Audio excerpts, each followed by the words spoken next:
Yes, yes. I guess this is one of prominent question that am I visible, am I audible in the era of technology and remote working. Absolutely. I would like to thank you for inviting me for this wonderful panel of people from different walks of life and different experience that they have and they are willing to share.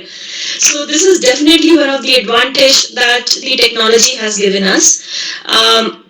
See, I am a pure academician. I am a teacher. Whatever extra things that I do, they are there. But at the end of the day, I'm a teacher. And this technology change, it was happening slowly, but definitely not the pace it was supposed to happen. So we never got the time to adjust to the sudden change that happened. When it comes to demonetization, it was a planned change. It was a planned policy that was implemented, and it had a lot of infrastructural and a lot of policymaker support in that situation. But something like pandemic, which is definitely not in anybody's control. So whether it is COVID-19 or something happening tomorrow, so uncertainty factors are very high. And in this situation, survival in terms of financial, in terms of economics, in terms of your own life became paramount. And amongst that, there was something more that was technology challenges to handle. Now, teachers are always, they live in their own comfort zones and they have their own way of working. So, for the teaching community, it was more like a culture shock.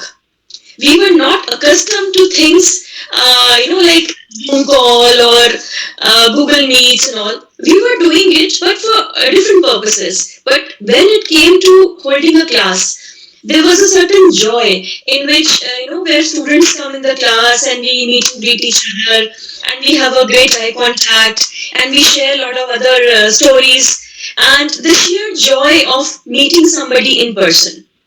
So this technology does, it's very this riddle is very difficult to handle. Whether it is bringing us closer or it is removing the personal element that we had. So all that we are having is strictly personal, strictly professional, business to business, point to point.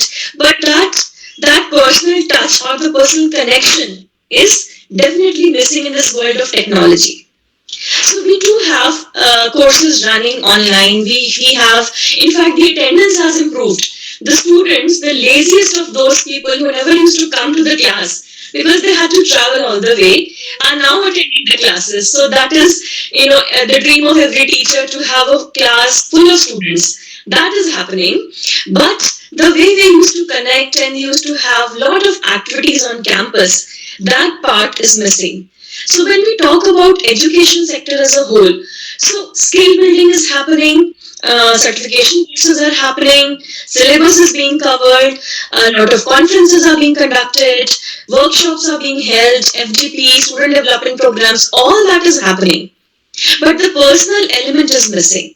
The way we used to come together and used to share lunch together or used to have those water cooler conversations while walking in the corridor, we used to look at a sad face and ask, what happened, why are you looking so sad?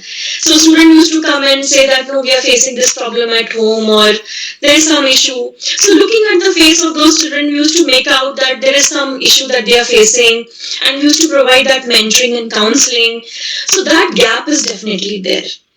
And initial days, we all used to keep our cameras open. Now, people are so Zoom fatigued. They are so camera fatigued that they don't want to keep seeing their own face for stretched time because then you have to focus not on the way you're looking, every gesture, the way you're smiling. So it is making us more conscious of how we look and behave.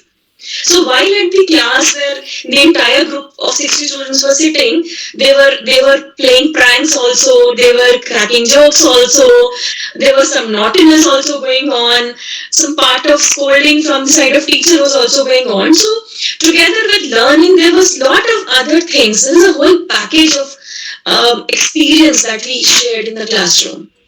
So, if you talk to a teacher across school level or college or post graduation, anywhere, it is more like one way. Then you have to make people interact, then you have to put on questions, but the experience of being together in the same place is definitely missing.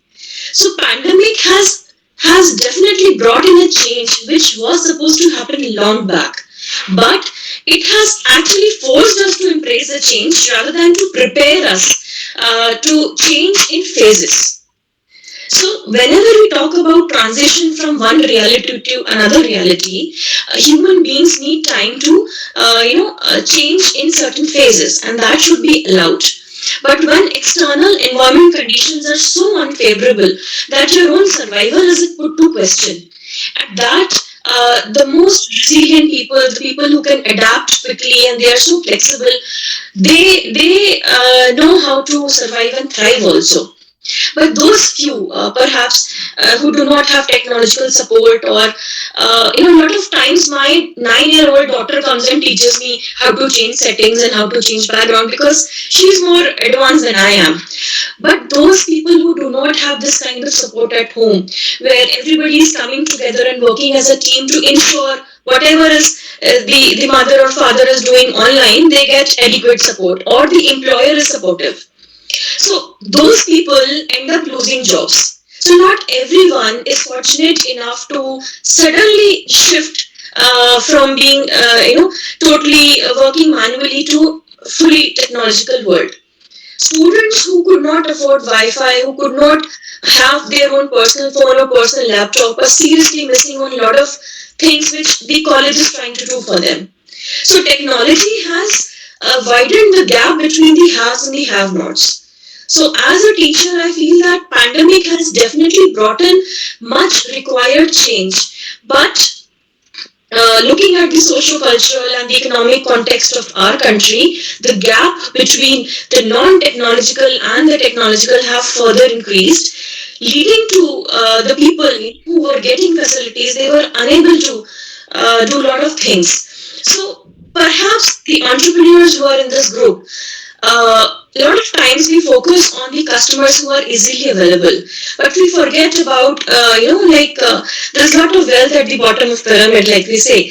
So maybe some entrepreneurs who could focus on these group of people who are finding it challenging to, get into this technology curve. So a lot of business ideas and opportunities can come from this area also. So that is my submission. I am handing back the platform to Dr. Roy for further deliberations. Thank you all.